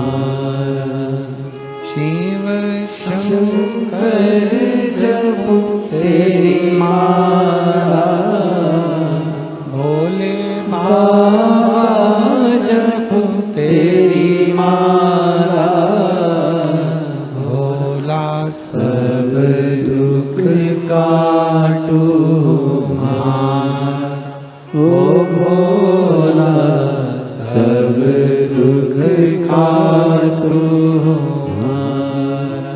वेश है मंगल मंगलकारी, वेश है मंगल मंगलकारी, शमशान वासी हमारा, शमशान वासी हमारा, ओ भोला सब दुख काटो हमारा, ओ भोला सब दुख काटो हमारा। भगवान देवाधिदेव महादेव भगवान शिव ओगरदानी त्रिकालदर्शी कैलाशी अविनाशी भगवान शिव की कथा कह रही है, शिव तत्व कह रहा है। जो आज का जीवन है आपका और हमारा, उस जीवन को अच्छे से जियो। तारकासुर के 3 बेटे तारकाक्ष, विदुम्माली और कमलाक्ष की, इन्होंने विचार करा कि पिता तो भगवान शंकर के पुत्र का दर्शन कर कर प्राण छोड़े हैं, पर हमको शिव का दर्शन करना, हमें भगवान शंकर का दर्शन करना है, हमें शिव का स्मरण करना है। अंत समय ऐसा नहीं कि कोई अमर की बूटी खाकर आया है, जाना सबको, कोई जल्दी जाएगा, कोई देर से जाएगा, जाना सबको। बस शिव पुराण कहती है कि इस मृत्यु लोक में अगली बार जन्म मिलेगा कि नहीं मिलेगा ये पता नहीं। अभी आए हो तो अच्छा कर्म कर कर चले जाओ।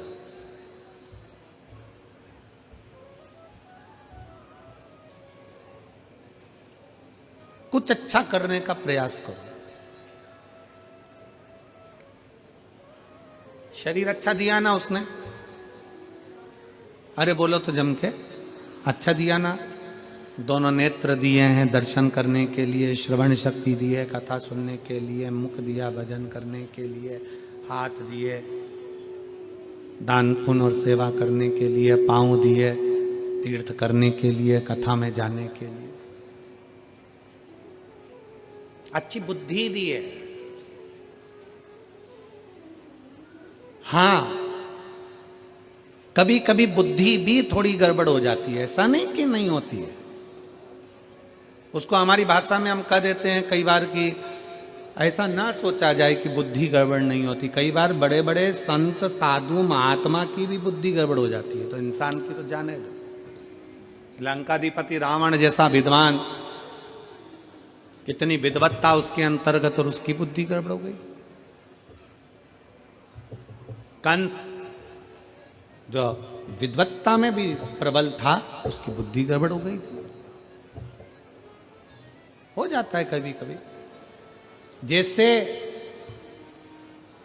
एक महिला, एक स्त्री, एक नारी रजस्वला होती है, महीने में एक बार नारी रजोधर्म धारण करती है, रजस्वला होती है, और रजस्वला होने पर वो नारी जैसे घर में काम नहीं करती है, पूजन नहीं करती, पाठ नहीं करती, उसी तरह जैसे स्त्री रजस्वला होती है और वो अच्छा कार्य नहीं करती है, उसी तरह मनुष्य की बुद्धि भी महीने 2 महीने में रजस्वला हो जाती है, वो बुद्धि भी काम करना बंद कर देती है।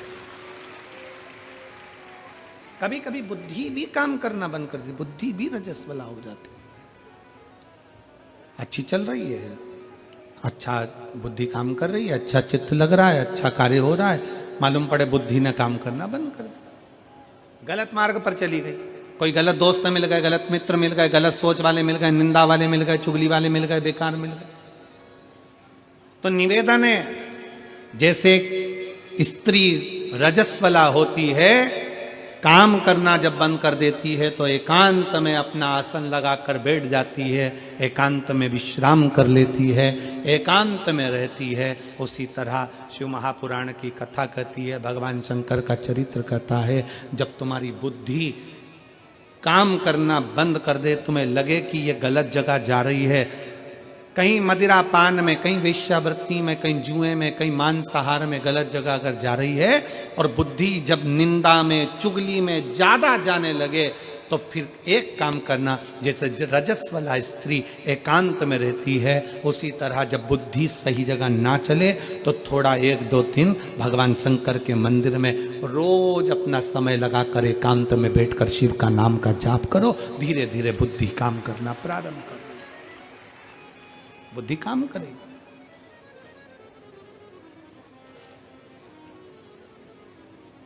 कभी कभी ये बुद्धि काम करना बंद कर देती है, अच्छी जगह जाना बंद कर देती है, महाराज श्रेष्ठ जगह नहीं जाती है। इसको कहो चल भजन में, चली जाती है भोजन में, इसको कहो चल सत्संग में, चली जाती है फिल्म में। ये बुद्धि बड़ी विचित्र, श्रेष्ठ जगह पहुंचती नहीं है, इसको पहुंचाने का प्रयास करो तो भी नहीं जाते। और फिर निवेदन है आप सबको, मेरठ के एक एक श्रोता भाई बहनों को, शिव भक्तों को, शंकर जी के ये अविरल भक्त जो लाखों की संख्या में पहुंचे हैं, पंडाल में जगह नहीं, पंडाल के बाहर बैठे हुए हैं, ऐसे शिव भक्तों को मैं नमन करते हुए कहता हूं, आज भोले बाबा ने, भगवान शंकर की कृपा से, ओघड़नाथ बाबा की कृपा से आपकी बुद्धि श्रेष्ठ जगह पर तुमको लेकर आई है, मतलब कुछ अच्छा करना चाहती है, श्रेष्ठ है बुद्धि। कई लोग कहते हैं गुरुजी कथा सुनने से कुछ हो सकता है क्या, कथा सुनने से कुछ मिलेगा क्या, कथा सुनने से कुछ प्राप्त होगा? हम उनसे कहते हैं कुछ नहीं मिलेगा, कम से कम 3 घंटे कथा में बैठोगे तो लोगों की बुराई तो नहीं करोगे, उतना ही बहुत है। 3 घंटा कथा में बैठोगे तो कम से कम गलत बात तो नहीं सुनोगे, किसी की निंदा तो नहीं सुनोगे, किसी सब शब्द तो नहीं सुनोगे। 3 घंटा कथा में बैठोगे तो आड़े तेड़े काम तो नहीं करोगे। 3 घंटा कथा में बैठोगे, अपनी इंद्रियों को संयमित करोगे, इंद्रियों को संयम। कितना संयम है? लोग कहते हैं संत बड़े, लोग कहते साधु बड़े, लोग कहे तपस्वी बड़े, लोग कहे साधक बड़े, लोग कहे उपासक बड़े। और कुंभज बाबा, अगस्त ऋषि भगवान शंकर के सामने कहते हैं कि सबसे बड़ा होता है कथा को सुनने वाला श्रोता, सबसे बड़ा होता है कथा को श्रवण करने वाला श्रोता, कथा सुनने वाला श्रोता सबसे बड़ा होता है, कथा श्रवण करने वाला श्रोता बड़ा होता है। और कितनी संख्या में, कितना, जरा विचार करिए मेरी जीजियों, आप लोग तो ये हो सकता है कि यहाँ जो कथा में आगे बैठे हैं, हो सकता है कि 1 बजे कथा चालू हुई होगी तो 1:30 बजे आए होंगे, 2 बजे आए होंगे, 2:30 बजे आए होंगे, हो सकता है कि 12 बजे आए होंगे, 1 बजे आए होंगे। पर ये पंडाल में बैठी हुई मेरी जीजियाँ, मेरे जीजा, मेरी माताएं, मेरी बेटियाँ, बेटा सवेरे 7 बजे से एक जैसा नहा धो के थोड़ा सा नाश्ता पानी कर कर अपना आसन लगा कर बैठते हैं। शाम के 5 बजे तक इंतजार करते रहते हैं, अपनी इंद्रियों को संयमित रखते हैं, ना वॉशरूम जाना, न पानी भी उतना पिएंगे जितना लगे शरीर को, ज़्यादा पी लेंगे तो वॉशरूम जाना पड़ेगा, कहीं बाहर ना जाना पड़ जाए। इंद्रियों को संयमित करा है, साधा है।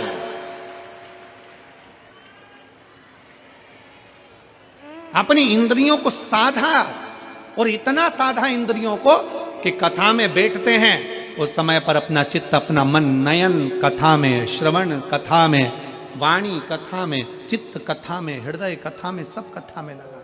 क्या मिलता है कथा में जाने से? तो कहा संत साधु हम नहीं बन सकते, हम तपस्वी, हम साधक, हम उपासक नहीं बन सकते, हम बहुत बड़े सन्यासी साधु तपस्वी नहीं बन सकते, कम से कम एक श्रेष्ठ श्रोता तो बन सकते हैं, बस इतना बन गए वो भी बहुत है, बहुत।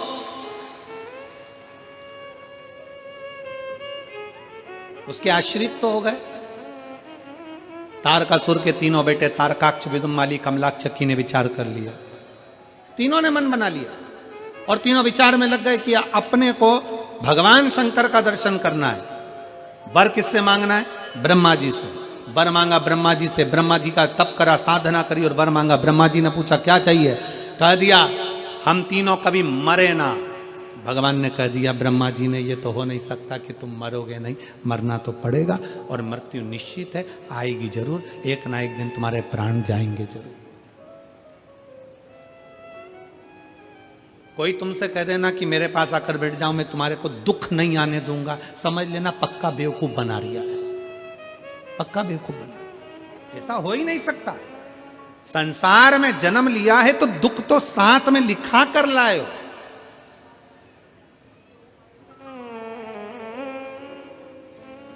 हॉस्पिटल से छुट्टी होती है, दवाई देकर भेजते कि नहीं भेजते? अरे जम के तो बोलो, आवाज नहीं आई है, जम के बोलो जरा। भेजते हैं। हॉस्पिटल से छुट्टी कर दी और तुमसे कह दिया जाओ अपने घर जाओ, एक भी दवाई नहीं लिखी, एक भी गोली नहीं लिखी, एक भी इंजेक्शन नहीं, पीने की दवाई नहीं, खाने की दवाई नहीं, कुछ नहीं, कोई नियम नहीं कि सुबह खाना कि शाम को खाना, और ऐसे भगा दिया। भगा दिया ऐसा ही नहीं। हॉस्पिटल से छुट्टी होती है तो एक दवाई का पर्चा बना कर दे दिया जाता है कि इसको सुबह खिलाना, इसको शाम को खिलाना, इसको दिन में खिलाना, इसको रात को खिलाना, इसको ऐसे खिलाना, इसको वैसे खिलाना, पर्चा दे दिया जाता है दवाई।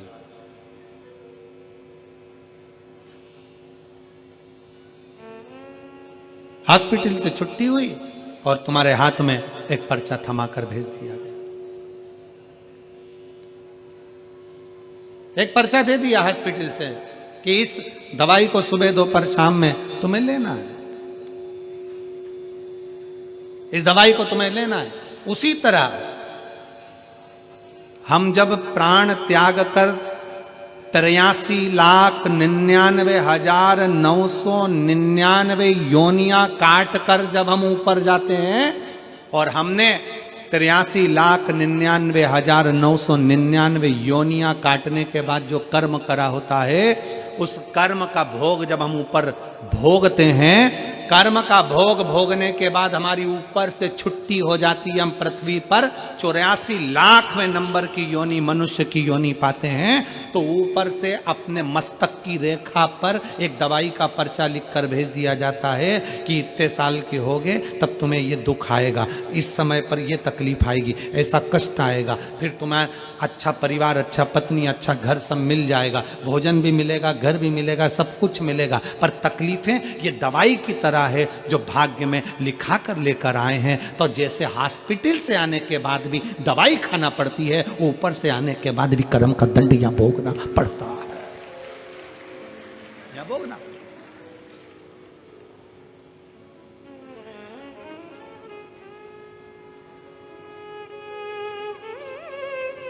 कर्म का दंड यहां भोगना पड़ेगा। मनुष्य देह मिली है, मानव का शरीर मिला, इसको भोगना है। अब कोई तुमसे कह दे कि दुख हम हमारे पास में आओ, हम तुम्हारा दुख काट देंगे। भगवान राम जी के इतने बड़े बड़े गुरु जी थे, इतने बड़े बड़े गुरु थे, और राम जी को बन जाना था तो भी गुरुओं ने ये नहीं कहा कि हम तुम्हें बन जाने से रोक सकते।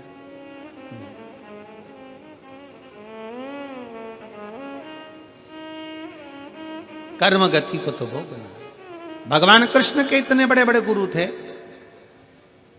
कितने,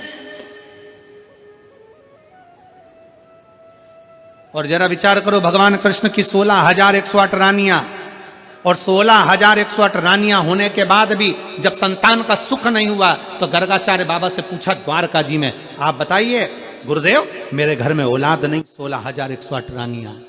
गर्गाचार्य बाबा ने भगवान शंकर की आराधना करवाई, एक एक रानी के साथ में 11-11 दिन तक, एक एक रानी के साथ में 11-11 दिन तक भगवान शंकर की शिवलिंग की आराधना करी गई, एक एक रानी के साथ। भगवान शंकर प्रसन्न हो गए, शिव जी प्रसन्न होकर वर दे दिए, भगवान शंकर ने कृपा कर। शिव जी बोले तुमने 16,108 रानियों के साथ, एक एक रानी के साथ 11-11 दिन तक बैठकर, भगवान शंकर कहते हैं तुमने मेरी आराधना करी है, इसलिए तुम्हारी एक रानी से 11-11 संतान होगी, 10 छोरा 1 छोरी, 1,77,186 तुम्हारे घर बच्चे होंगे। ये शिव की कृपा से हुए, शंकर की उदारता से, शिव की करुणा से, उनकी उदारता से, उनकी दया से ये बच्चे।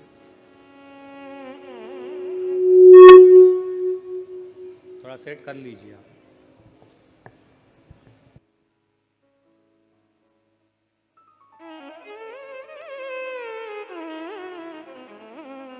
सारे मॉनिटर बंद कर दीजिए, फिर भी तो गुनगुन आवाज आ रही है।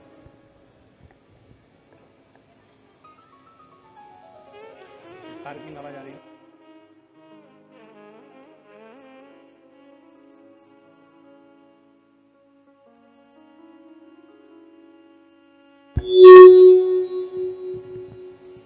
भगवान शंकर की स्तुति, शिव की कृपा। जब मेरे राम जी महाराज ने देखा ये गुनगुन आवाज आ रही है, इसको बंद करवाओ।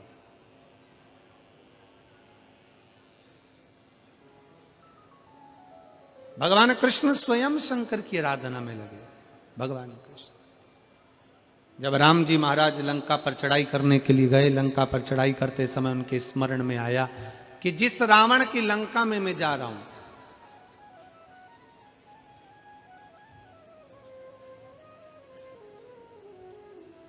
जिस रावण की लंका में मैं पहुंच रहा हूं, वो रावण भी शंकर का भक्त है, शिव का उपासक।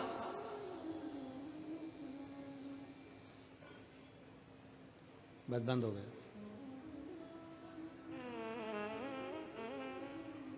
वो रावण भी भगवान शंकर का उपासक है। क्यों ना शिव की आज्ञा ली जाए, शंकर जी की आज्ञा लेकर, शिव जी की आज्ञा लेकर फिर लंका पर चढ़ाई करी जाए, फिर लंका पर पहुंचा जाए। और शिव जी की आज्ञा, भगवान राम बालू रेत का शिवलिंग बनाकर, भगवान राम बालू रेत का शिवलिंग का निर्माण कर कर शंकर जी की आज्ञा लेकर फिर लंका पर चढ़ाई करने जाते हैं। कितना सुंदर प्रसंग शिव महापुराण में वेद व्यास जी लिखते हैं। 12 ज्योतिर्लिंग में से एक ज्योतिर्लिंग रामेश्वर ज्योतिर्लिंग हमें ज्ञान देता है कि शंकर के भक्त के घर में जाने से पहले भगवान को भी शंकर की आज्ञा लेना पड़ती है कि मैं इसको लेने के लिए जा रहा हूं।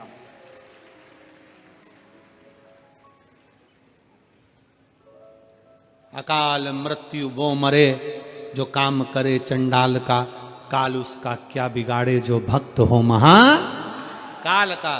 काल अधिपति जिसका रक्षक हो, भगवान शंकर की जो आराधना करने वाले हैं, शिव को एक लोटा जल चढ़ाने वाले हैं, शंकर के मंदिर में जाने वाले हैं, शिव की चौखट पर जाने वाले हैं, शंकर की कथा में जाने वाले हैं, शंकर की उपासना करने वाले हैं, श्री शिवाय नमस्तुभ्यम बोलने वाले हैं, पंचाक्षर मंत्र नमः शिवाय बोलने वाले हैं, षडाक्षर मंत्र ओम नमः शिवाय बोलने वाले हैं, त्र्यंबक बाबा का मंत्र का उच्चारण करने वाले हैं, भगवान शंकर की आराधना करने वाले, भगवान शिव की उपासना करने वाले के दरवाजे पर भी अगर काल आता है तो पहले उसके शंकर से आज्ञा लेना पड़ती है कि मैं इसके घर में प्रवेश कर जाऊं, क्या मैं इसके घर में चले जाऊं।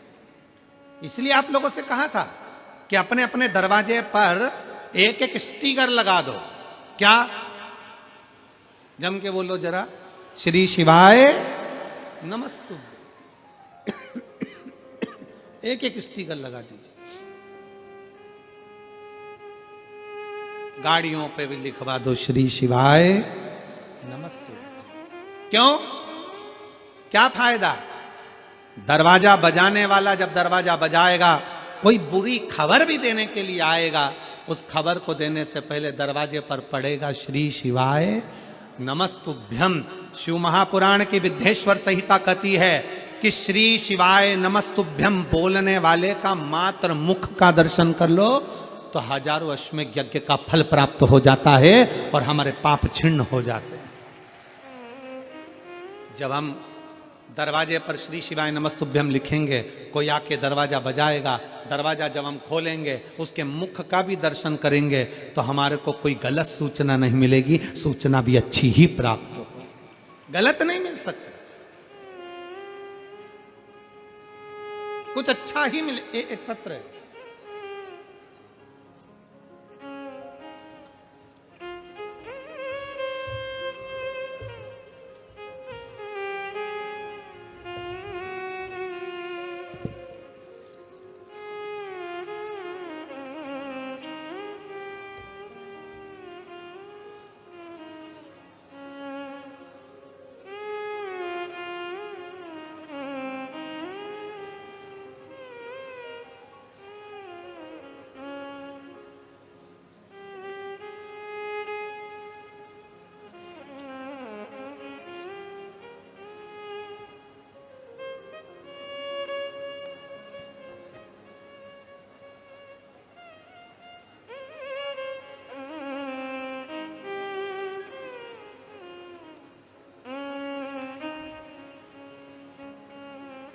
मैं नीतांशी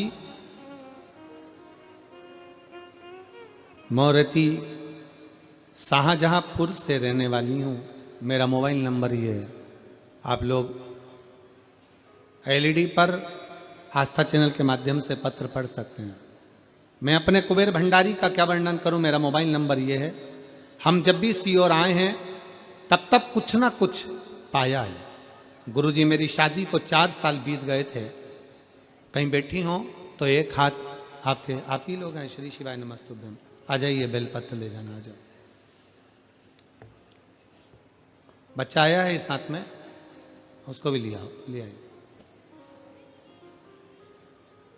जब जब हम सीहोर गए हैं बाबा के धाम में कुछ ना कुछ लेकर आए हैं। मेरी शादी को 4 साल बीत गए। मेरे पति चंदन गुप्ता ने बहुत डॉक्टरों का इलाज दिल्ली, लखनऊ, शाहजहांपुर सब जगह करवाया, कोई लाभ प्राप्त नहीं हुआ। तब मेरे पति और मम्मी ने मुझे पशुपति व्रत के बारे में बताया। मैंने आपके द्वारा बताए गए व्रत का, आंकड़े की जड़ का दोनों उपाय किया। जब मंदिर जाती तो वहीं बैठकर बाबा के पास बेलपत्र भी रोज खाया करती। मंदिर के दरवाजे पर फिर 2023 में मेरे पापा मम्मी 22 में मेरे पापा और मम्मी पति ने दिसंबर महीने में जाकर संकल्प लिया कि 2023 फरवरी में रुद्राक्ष महोत्सव में जाएंगे। और तब बाबा का ऐसी कृपा हुई कि बाबा ने हमारी झोली खुशियों से भर दी और मेरा गर्भ ठहर गया और बाबा की कृपा से मैं मां बन गई। मैं बाबा को धन्यवाद देने के लिए आई हूं। गुरुदेव 3 महीने बाद ही हम किराए के मकान में रहते थे और बाबा की ऐसी कृपा हुई कि बाबा के धाम पर होकर आए और 3 महीने बाद ही मेरा घर भी मेरे बाबा ने बनवा दिया। गुरुदेव मेरा भाई जो कई सालों से नौकरी के लिए अप्लाई कर रहा था, बाबा की ऐसी कृपा हुई, हम तीसरी बार जब कुबेरेश्वर धाम गए तो मेरे भाई की जॉब उत्तर प्रदेश पुलिस विभाग में लग गई। मैं बाबा को उसके लिए भी धन्यवाद देने के लिए आई हूँ। आज मैं बाबा को यहाँ प्रणाम करने के लिए आई हूं। ये कृपा शिव की है। एक पत्र और देखिए,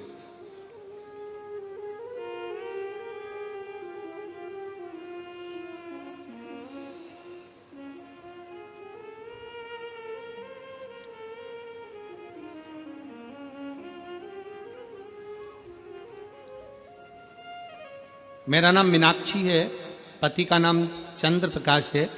मैं शिवपुरम मेरठ की रहने वाली हूँ। कहीं बैठी हों तो हाथ हिला सकती हैं। शिवपुरम मेरठ की।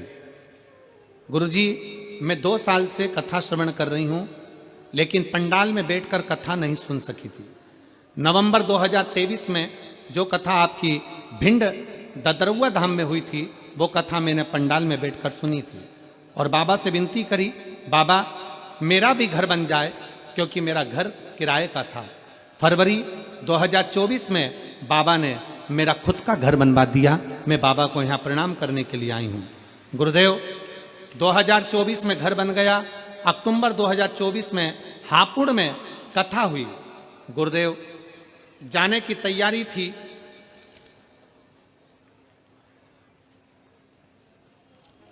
तभी मेरी पोती की तबीयत अचानक से खराब हो गई और हमें मालूम पड़ा कि उसको फिट आना प्रारंभ हो गए। फिट के लिए हम बड़े बड़े हॉस्पिटल में भी गए। रात्रि का समय था, 2 बज रही थी, कोई ने लिया नहीं। तब एक हॉस्पिटल में उसको एडमिट करा, पर वहां पर भी डॉक्टर रात को नहीं थे। तब एक कंपाउंडर के कहने पर हमने शंकर भगवान के मंदिर में जल चढ़ाया और बेटी को दिया। उसी कंपाउंडर से पूछकर दवाई लेकर हम आ गए और बेटी को दवाई दी। दवाई देने के बाद मैंने विचार कर लिया, कुछ भी हो मैं हापुड़ की कथा में जाऊंगी। बेटी को हापुड़ की कथा में ले गई और बाबा के भरोसे पर बस प्रणाम करवाया और जल पिलाया। मुझे क्या मालूम था कि कंपाउंडर की दी हुई गोली भी डॉक्टर के बराबर ही होती है। और बाबा ने ऐसी कृपा करी कि उस दिन से आज तक मेरी बेटी को मिर्गी का दौरा नहीं आया। मैं बाबा को यहाँ प्रणाम करने के लिए आई हूँ। कहीं बैठी हो मीनाक्षी जी, पटिका नाम चंद्र प्रकाश, शिवपुरम मेरठ के रहने वाले हैं। कहीं बैठे हो तो आ सकते, आ जाओ।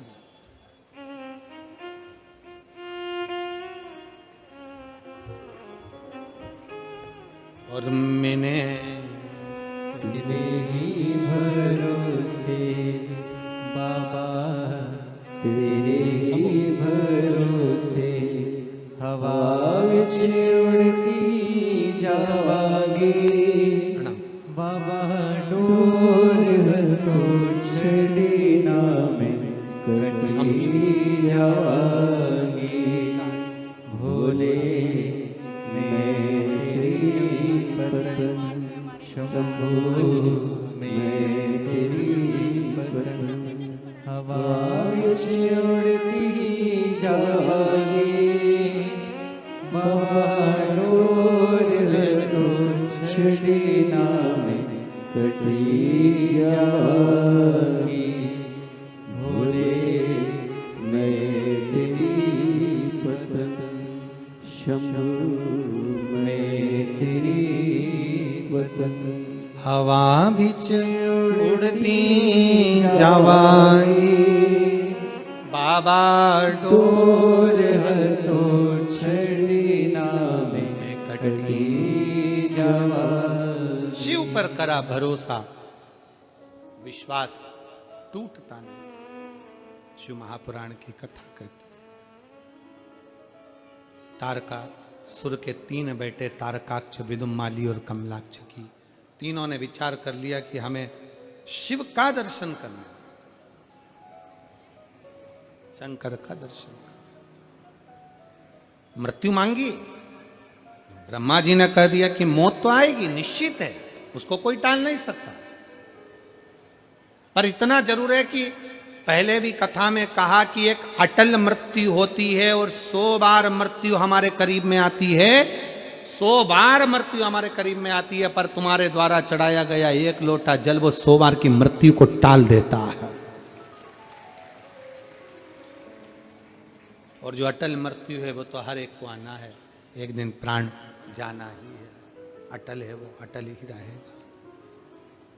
शिव कथा कह रही है, भगवान शंकर का चरित्र कथा है, शिव महापुराण की कथा कह रही है, भगवान का पवित्र चरित्र कह रहा है। तारकासुर के तीनों बेटों ने मांग लिया कि अगर ब्रह्मा जी आप कह रहे हो कि हमारे प्राण छूटेंगे, हम मरेंगे, ठीक है, हम मरने को तैयार है, पर हमें वर दे दो, हम मरे तो तीनों एक साथ मरे, प्राण छूटे तो तीनों के एक साथ छूटे।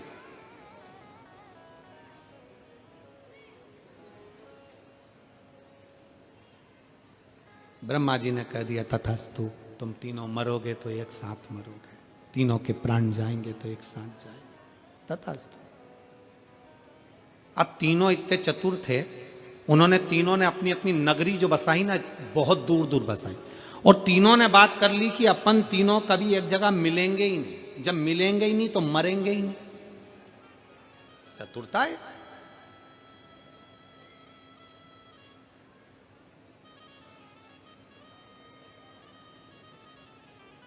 कितनी भी बादाम खा लो, कितना भी तिल्ली का लड्डू खा लो, चाहे कितने भी अच्छे ब्यूटी पार्लर में सज लो, कितने, चाहे 2 घंटे तक पेंसिल से लाइन खींचो और फिर डब्बा भर लो, तुम जो करना है सब कर लो, सब।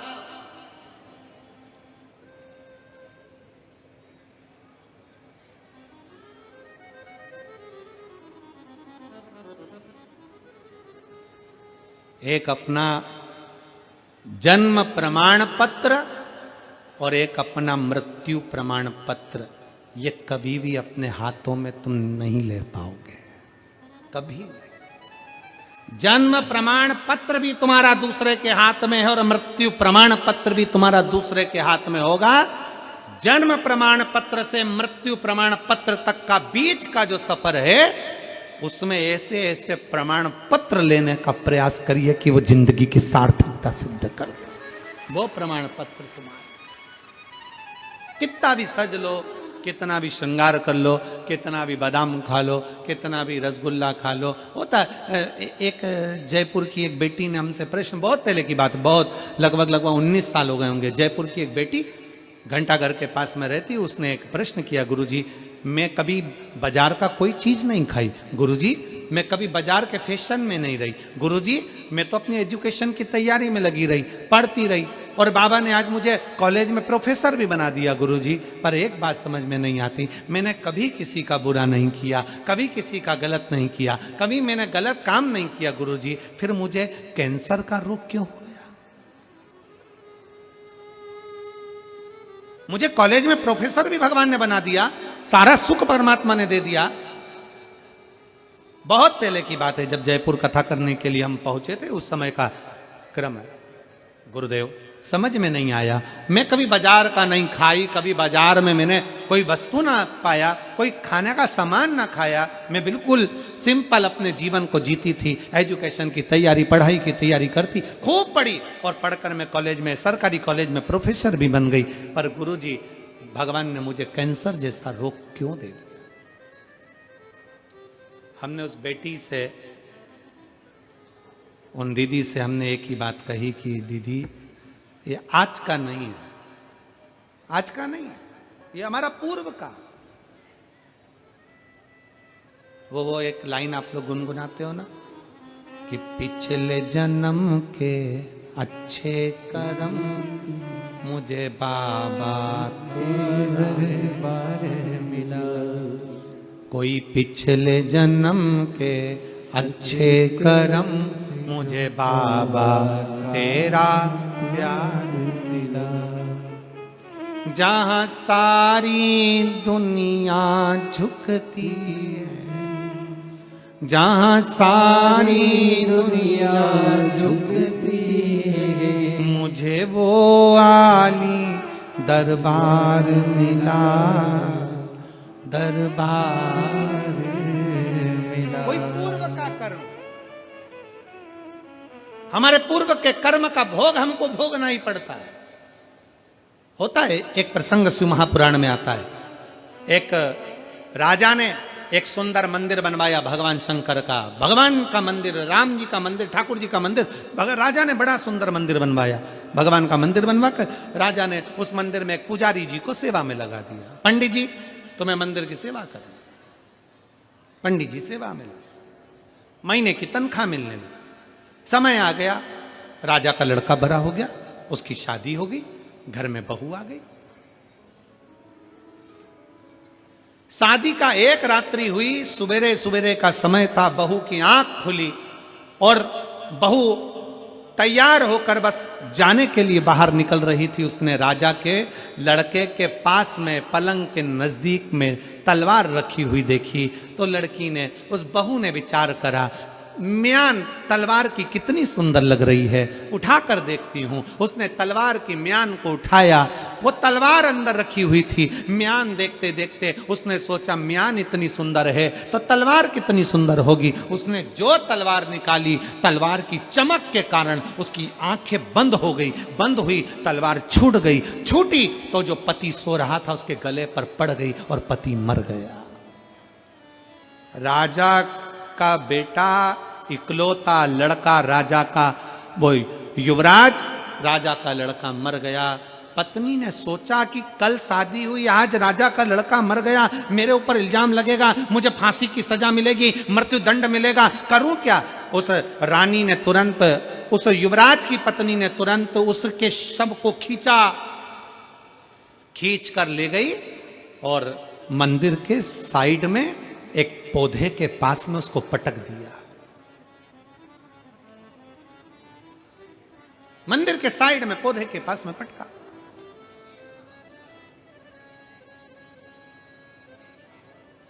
सुबेरे सुबेरे पंडित जी आए,